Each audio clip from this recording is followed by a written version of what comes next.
नमस्कार, आगाज टाइम्स देख रहे हैं आप। मैं हूं आपके साथ पलक शर्मा। खबर लखनऊ से। राजधानी लखनऊ के होटल ताज में इंडियन इन्वेस्टर्स के 10वें बैंकिंग लीडरशिप समिट और साथ ही अवार्ड्स 2025 का शानदार आयोजन किया गया। इस भव्य कार्यक्रम में उत्तर प्रदेश के उद्योग मंत्री नंद गोपाल गुप्ता नंदी ने मुख्य अतिथि के रूप में शिरकत की है। समिट का मुख्य उद्देश्य बैंकिंग और निवेश क्षेत्र में उत्कृष्ट प्रदर्शन करने वाले दिग्गजों को सम्मानित करना था। मंत्री नंद गोपाल गुप्ता नंदी ने अपने संबोधन में कहा कि देश की अर्थव्यवस्था को मजबूत करने में निवेशकों और साथ ही बैंकिंग सेक्टर की महत्वपूर्ण भूमिका भी सराहना की और उन्होंने कहा कि यह क्षेत्र प्रदेश में ईज ऑफ डूइंग बिजनेस को बढ़ावा देना और साथ ही रोजगार सृजन में अहम योगदान दे रहा है। इस अवसर पर मंत्री नंदी के करकमलों द्वारा देश भर से आए तमाम निवेशकों और साथ ही बैंकिंग सेक्टर्स के शीर्ष प्रतिनिधियों को उनके उल्लेखनीय कार्यों के लिए भी पुरस्कार वितरण किए गए। यह समिट न केवल सम्मान का मंच बना बल्कि बैंकिंग और साथ ही निवेश की भविष्य की रणनीतियों पर चर्चा करने का एक महत्वपूर्ण केंद्र भी रहा है।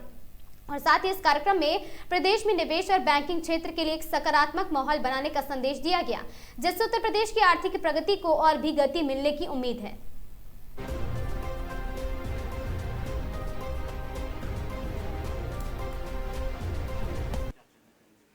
देखिए, बहुत अच्छा कार्यक्रम ऑर्गेनाइज किया है।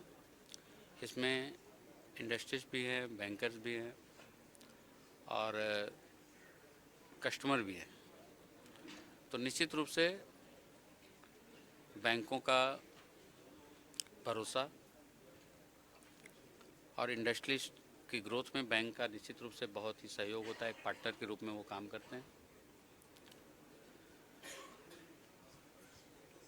बहुत सारे लोगों को यहाँ अवार्ड मिले हैं। मैं उनको बधाई देता हूँ, शुभकामनाएं देता हूँ और इस बात के लिए आश्वस्त करता हूँ कि आदरणीय प्रधानमंत्री श्री नरेंद्र मोदी जी की कुशल मार्गदर्शन में, माननीय मुख्यमंत्री जी के नेतृत्व में पिछले 8-8.5 वर्षों के दौरान हमने गुंडागर्दी को समाप्त किया है, कानून व्यवस्था पटरी पर लाने का काम किया है और गुंडागर्दी का समूल नाश करने का काम किया है।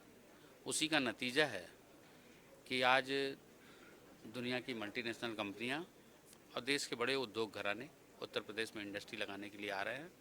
हम उनका स्वागत कर रहे हैं, हम उनको हैंड होल्डिंग कर रहे हैं। जब तक उनकी इंडस्ट्री लग ना जाए तब तक उनके साथ कंधे से कंधा मिला करके चल रहे हैं। और आज इस बात का भी प्रमाण है उन लोगों के लिए जो कहते थे कि कागज़ों पर है। 10 लाख करोड़ की हम ग्राउंड ब्रेकिंग सेरेमनी कर चुके हैं, 5 लाख करोड़ की ग्राउंड ब्रेकिंग सेरेमनी करने जा रहे हैं। तो निश्चित रूप से ये अच्छा कार्यक्रम है। मैं बधाई देता हूँ। सर, साइबर फ्रॉड की बात कही है आपने। केंद्र सरकार ने जल्द ही मैसेजिंग ऐप का एक नियम लागू करने की बात कही है। 2026 फरवरी में आएगा। क्या लगता है कितना इस पे लगाम? देखिए, आदरणीय प्रधानमंत्री जी और माननीय मुख्यमंत्री जी किसी भी तरह से कोई क्राइम ना होने पाए इसके लिए लगातार काम कर रहे हैं और निश्चित रूप से इन सब चीज़ों से ही इन ऐसे जालसाजों को रोका जाएगा और जो भी पकड़ा जाएगा उस पर कठोर से कठोर कार्रवाई होगी। इस खबर में बस इतना ही। ऐसी खबरों से लगातार जुड़े रहने के लिए बने रहें हमारे साथ और देखते रहें आगाज टाइम्स।